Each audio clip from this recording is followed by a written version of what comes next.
ಅಲ್ಲಿ ಸಹ ಚಾರ್ಜ್ ಮಾಡ್ಬೋದು. ಈಗ ನೀವು ನೋಡ್ತಾ ಇದ್ರೆ ಆ ಒಂದು ಕೇಬಲ್ ಇದೆ ನೋಡಿ, ಅದನ್ನು ಹಾಕಿ ನೀವು ನಿಂತ್ಕೊಳ್ಳುವಾಗ ರೂಮ್ ಕೀ ಕೊಡ್ತಾ ನೋಡಿ, ಅದೇ ರೀತಿ ಇದಿರುತ್ತೆ. ಇಂಟ್ರೆಸ್ಟಿಂಗ್ ಆಗಿರೋ ವಿಷಯವನ್ನ ಶೇರ್ ಮಾಡ್ಕೊಳ್ತೇನೆ. ಇಲ್ಲಿ ನೀವು ನೋಡ್ತಾ ಇದ್ದೀರಲ್ಲ, ಹೀಗೆ ಕಂಪೇರ್ ಮಾಡಿದ್ರೆ ಇದು ತುಂಬಾನೇ ಚೀಪ್ ಅಂತ ಹೇಳ್ಬೋದು. ಯಾಕಂದ್ರೆ ಚಾರ್ಜಿಂಗ್ ಅದೇ ಪೈಲಟ್ ಸ್ಟಾರ್ಟ್ ಮಾಡಿದ್ದು ಇಂಜಿನ್, ಇದರದ್ದು ಸೌಂಡ್.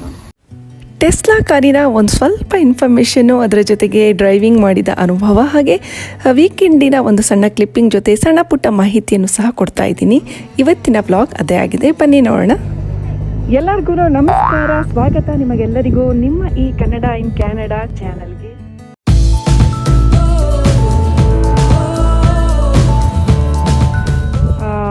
ಈಗ ಮಾರ್ಚ್ ತಿಂಗಳ ಸ್ಪ್ರಿಂಗ್ ಟೈಮ್. ಸ್ಪ್ರಿಂಗ್ ಅಂದರೆ ಇನ್ನೂ ಒಂದೆರಡು ತಿಂಗಳಿರ್ತದೆ. ಮಳೆ ಹೆಚ್ಚಾಗಿ ಬರೋದಿಲ್ಲ, ಅಂದಾಗಿ ನೀವು ನನ್ನ ಶ್ಯಾಡೋನ ನೋಡ್ತಾ ಇರ್ಬೋದು. ನನ್ನ ಶ್ಯಾಡೋ ಇವತ್ತು ಎಲ್ಲರಿಗೂ ಹಾಯ್ ಹೇಳ್ತಾ ಇದೆ. ಮಗನಿಗೆ ಇವತ್ತು ನಮ್ಮ ಯಜಮಾನರು ಕ್ಲಾಸನ್ನು ಹೇಳ್ಕೊಡ್ತಾ ಇದ್ದಾರೆ. ಹಾಗೆ ಇವತ್ತು ಹೋಗ್ತಾ ಇದ್ದಾರೆ.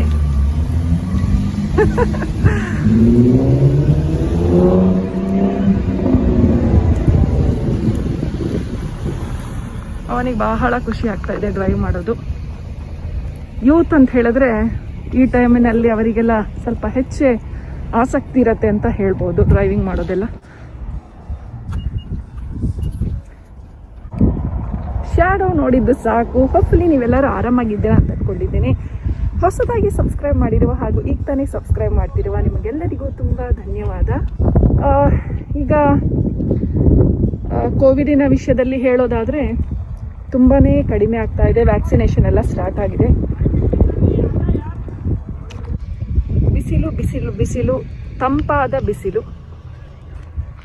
ಅಲ್ಲಿ ಪ್ರಭು ಅವರು ಮತ್ತೆ ಮಗ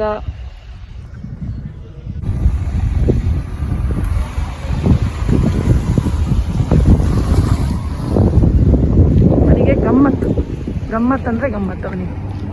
ನಿಮ್ಗೊಂದು ಇಂಟ್ರೆಸ್ಟಿಂಗ್ ಆಗಿರೋ ವಿಷಯವನ್ನು ಶೇರ್ ಮಾಡ್ಕೊಳ್ತೇನೆ. ಇಲ್ಲಿ ನೀವು ನೋಡ್ತಾ ಇದ್ದೀರಲ್ಲ ಕವರ್, ಹೆಚ್ಚಾಗಿ ಎಲ್ಲ ಗಿಡಗಳಿರುತ್ತೆ ನೋಡಿ. ಇದು ವಿಂಟರ್ ಟೈಮಿನಲ್ಲಿ ಆ ರೂಟ್ ಹಾಳಾಗದ ಹಾಗೆ ಇದನ್ನು ಹೆಚ್ಚಾಗಿ ಹೀಗೆ ಕವರ್ ಮಾಡ್ತಾರೆ. ಕೆಲವು ಕಡೆ ನೀವು ಗೋಣಿ ಅಂತಾರೆ, ಗೊತ್ತುಂಟ? ಗೋಣಿಯ ಆಗಿರುವಂತಹ ಕವರನ್ನು ಸಹ ಹಾಕ್ತಾರೆ. ಅಂದರೆ ಹೆಚ್ಚಾಗಿ ಹೀಗೆ ಕವರ್ ಮಾಡ್ತಾರೆ, ಕೆಲವು ಕಡೆ ಮಾಡೋದಿಲ್ಲ ನೋಡಿ. ಈಗ ಅಲ್ಲಿ ಮಾಡಲಿಲ್ಲ ನೋಡಿ, ಕೆಲವು ಕಡೆ ಆಚೆ ಸೈಡ್ ಮಾಡಿಲ್ಲ, ಕೆಲವು ಕಡೆ ಮಾಡಿದ್ದಾರೆ ನೋಡಿ. ಇದು ಫುಲ್ ಅಲ್ಲಿಯ ತನಕ ನೀವು ನೋಡಿದ್ರೆ ಕವರ್ ಮಾಡಿರ್ತಾರೆ. ಸೊ ಈಗ ಇದೆಲ್ಲ ಡ್ರೈ ಆಗಿದೆ. ಅದೇ ಇನ್ನೊಂದು 2 ವಾರ ನಂತರ ನೋಡಿದರೆ ನೀವು ಎಲ್ಲ ಇಲ್ಲಿ ಗ್ರಾಸ್ ಇರುತ್ತೆ. ಈಗ ಇಷ್ಟು ಡ್ರೈ ಉಂಟಲ್ಲ, ಮತ್ತು ಅಷ್ಟೇ ಒಂದು ಗ್ರಾಸ್ ಎಲ್ಲ ಇದ್ದು ಚಂದ ಆಗ್ತದೆ. ಗಿಡಗಳು ಹೇಗೆ ಇದ್ರು ಎಷ್ಟು ಚಂದ ಅನ್ನೋದಕ್ಕೆ ಇದೊಂದು ಉದಾಹರಣೆ ಅಂತ ಹೇಳ್ಬೋದು. ನೋಡಿ, ಒಂದು ಎಲೆ ಇಲ್ಲ, ಆದರೂ ಅದು ನೋಡ್ಲಿಕ್ಕೆ ಇಷ್ಟು ಚಂದ ನೋಡಿ, ಅಲ್ವಾ? ಏನನ್ಸುತ್ತೆ ನಿಮಗೆ ಇದರ ಬಗ್ಗೆ? ಕಮೆಂಟ್ ಸೆಕ್ಷನಲ್ಲಿ ಸಾಧ್ಯವಾದರೆ ತಿಳಿಸಿ. ಸೂರ್ಯನ ದರ್ಶನ ಆಗ್ತಾ ಇದೆ. ಅಲ್ಲಿ ಕೆಲವರು ಆಟ ಆಡ್ತಾ ಇದ್ದಾರೆ, ಅಡಲ್ಟ್ಸ್ ಎಲ್ಲ. ಈಗ ವೆದರೆಲ್ಲ ಚೆನ್ನಾಗಿರೋದ್ರಿಂದ ಜನರೆಲ್ಲ ನಿಧಾನವಾಗಿ ಬರ್ತಾ ಇದ್ದಾರೆ ಹೊರಗೆ. ದೇವರ ದಯೆಯಿಂದ ಒಂದು ಎಲ್ಲರಿಗೂ ಸಹ ಒಳ್ಳೆಯ ಆರೋಗ್ಯ ಒದಗಿಸಿ, ಮತ್ತು ಈ ಒಂದು ಕೋವಿಡಿನ ಪ್ರಾಬ್ಲಮ್ ಎಲ್ಲ ಕ್ಲಿಯರ್ ಆಗಿ ಎಲ್ಲ ವ್ಯಾಕ್ಸಿನೇಷನ್ ಎಲ್ಲ ಎಲ್ಲರಿಗೂ ಸಿಕ್ಬಿಟ್ಟು ಹೆಲ್ತಿ ಆಗಿದ್ದರೆ ಸಾಕು. ನಾರ್ಮಲ್ ಲೈಫ್ ಅಂದರೆ ಓವರಾಲ್ ಹೇಳೋದಾದರೆ ಒಂದು ನಾರ್ಮಲ್ ಲೈಫು ನಮಗೆ ಸಿಕ್ಕಿದರೆ ಸಾಕು ಅನಿಸುತ್ತೆ. 2 ವರ್ಷದ ಹಿಂದೆ ಯಾವ ರೀತಿ ಇದ್ವೋ ಎಲ್ಲರೂ ಸಹ ಹೋಗಿ ಬರುವುದಾಗಿರ್ಬೋದು, ಶಾಪಿಂಗಿಂದ ಇದ್ದು ಶಾಲೆ ಕೆಲಸದ ವಿಷಯದಲ್ಲಿ ಎಲ್ಲವೂ ಸಹ ರುಟೀನ್ ಸರಿ ಆದರೆ ಸಾಕು ಅಂತ ದೇವರಲ್ಲಿ ಪ್ರೇಯರ್ ಮಾಡಬೇಕಷ್ಟೇ.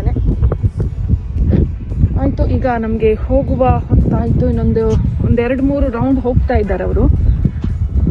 ಪ್ರಭು ಅವ್ರು ಕರ್ಕೊಂಡು ಹೋಗ್ತಾ ಇದ್ದಾರೆ 1-2 ಮಗನಿಗೆ, ಸ್ವಲ್ಪ ಪ್ರಾಕ್ಟೀಸ್ ಆಗಲಿ ಅಂತ ಹೇಳಿ. ನಂತರ ನಾವು ಮನೆಗೆ ಹೋಗಬೇಕು.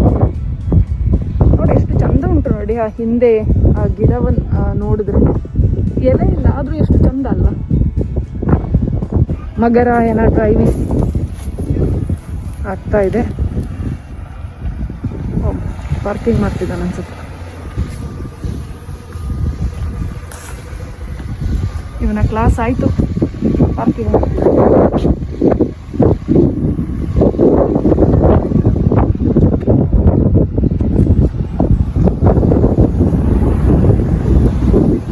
ರಿವರ್ಸ್ ತಗೊಳ್ತಾ ಇದ್ದಾನೆ ನಿಧಾನಕ್ಕೆ. ಆ್ಯಕ್ಚುಲಿ ಪಾರ್ಕಿಂಗ್ ಮಾಡೋದಿನ್ನ ಹೇಳ್ಕೊಟ್ಟಿಲ್ಲ ಅವನಿಗೆ.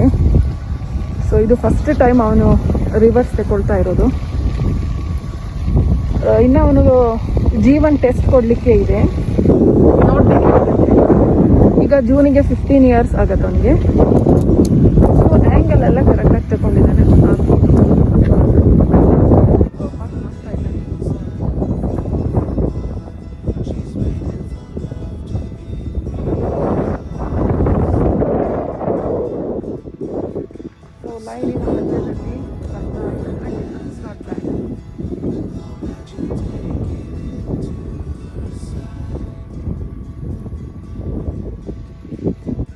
ಈಗ ಎಕ್ಸ್ಚೇಂಜ್ ಆಗ್ತಾ ಇದೆ ಸೀಟು.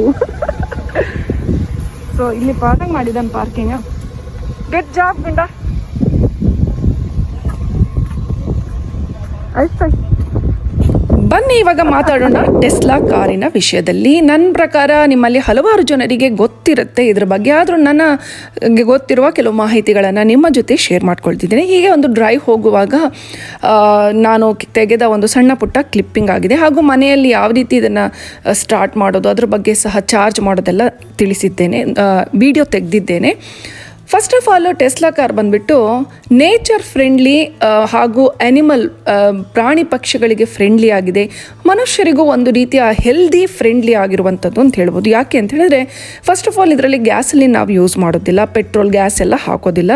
ಎಲೆಕ್ಟ್ರಿಕ್ನಿಂದ ಚಾರ್ಜ್ ಮಾಡುವಂಥ ಒಂದು ಕೇಬಲ್ ಹಾಕಿ ಚಾರ್ಜ್ ಮಾಡುವಂತಹ ಒಂದು ಕಾರ್ ಆಗಿದೆ. ಹಾಗೆಯೇ ಸೌಂಡ್ ತುಂಬಾ ಝೀರೋ ಅಂತ ಹೇಳ್ಬೋದು. ಅಂದರೆ ಪಿನ್ ಡ್ರಾಪ್ ಸೈಲೆಂಟ್. ಇದು ಡ್ರೈವ್ ಮಾಡುವಾಗ ಸ್ಟಾರ್ಟ್ ಮಾಡುವಾಗ ಆಗಲಿ ನಾಯ್ಸಿ ಆಗಿರುವಂಥ ಸೌಂಡ್ ಇಲ್ಲ. ಸ್ಪೆಷಲಿ ಕಾರ್ ಡ್ರೈವ್ ಮಾಡ್ತಿರುವಾಗ ಕಾರಿನೊಳಗೆ ಕೂತ್ಕೊಳ್ಳುವಾಗ ನಿಮಗೆ ಮನೇಲಿ ಕೂತ್ಕೊಂಡಿರುವ ಅನುಭವ ಆಗುತ್ತೆ. ಅದೊಂದು ವಿಶೇಷ ಅಂತ ಹೇಳ್ಬೋದು. ಈಗ ಟೆಸ್ಲಾ ಬಿಟ್ಟು ಬೇರೆ ಕಾರುಗಳು ಸಹ ಇದೇ ರೀತಿ ಬರ್ತಾ ಇದೆ.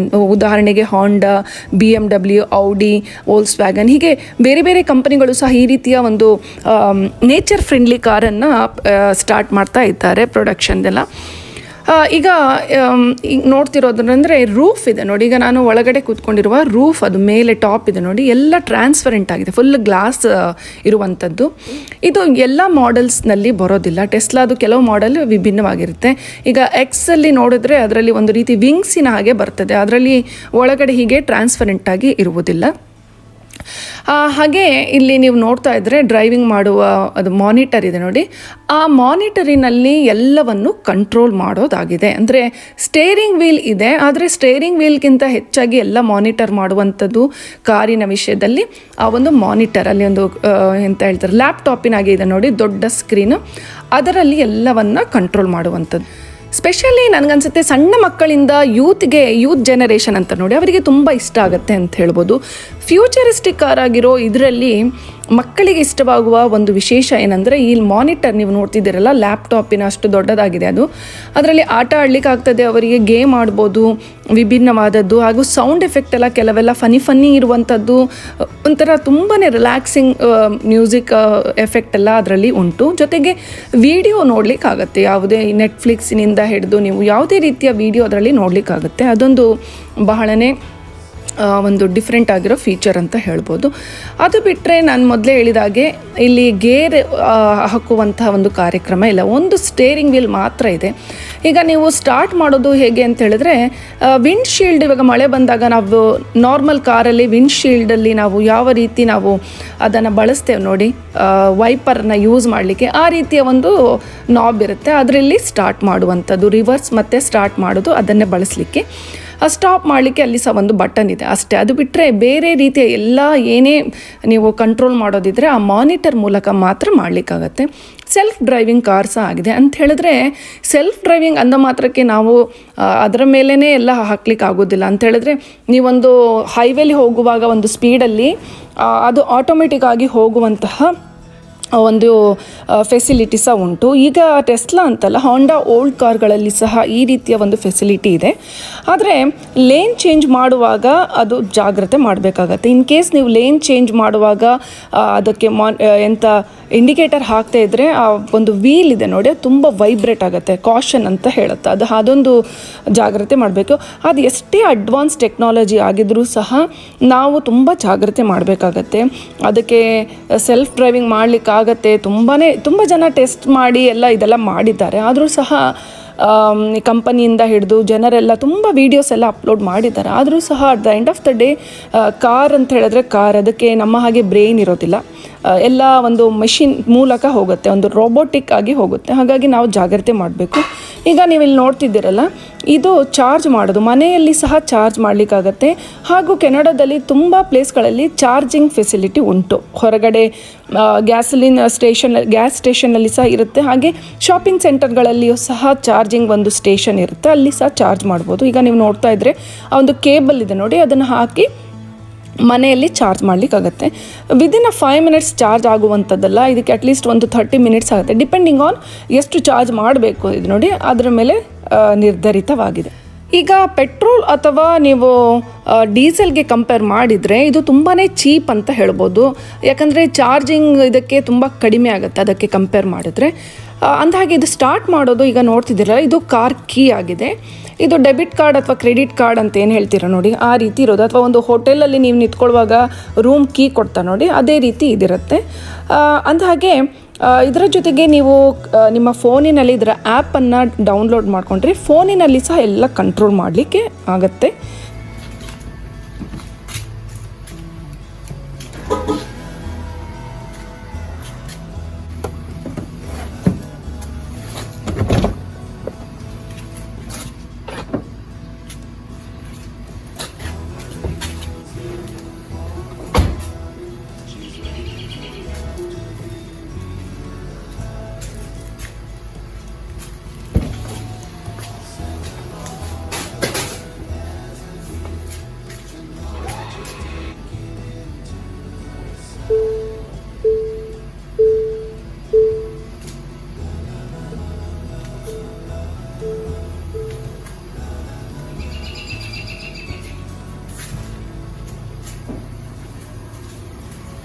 ಸ್ವಲ್ಪವೂ ಸೌಂಡ್ ಆಗೋದಿಲ್ಲ.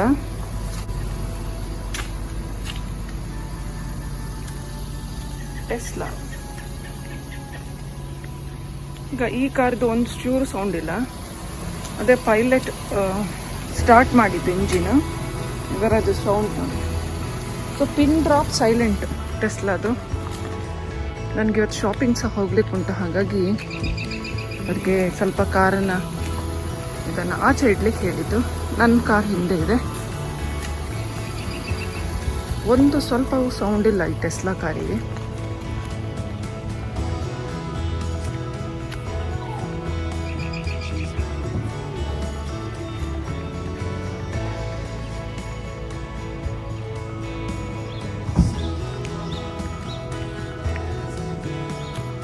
ಅಂದಾಗೆ ಇಲ್ಲಿ ಹ್ಯಾಂಡಲ್ ಇದೆ ಅಲ್ಲ,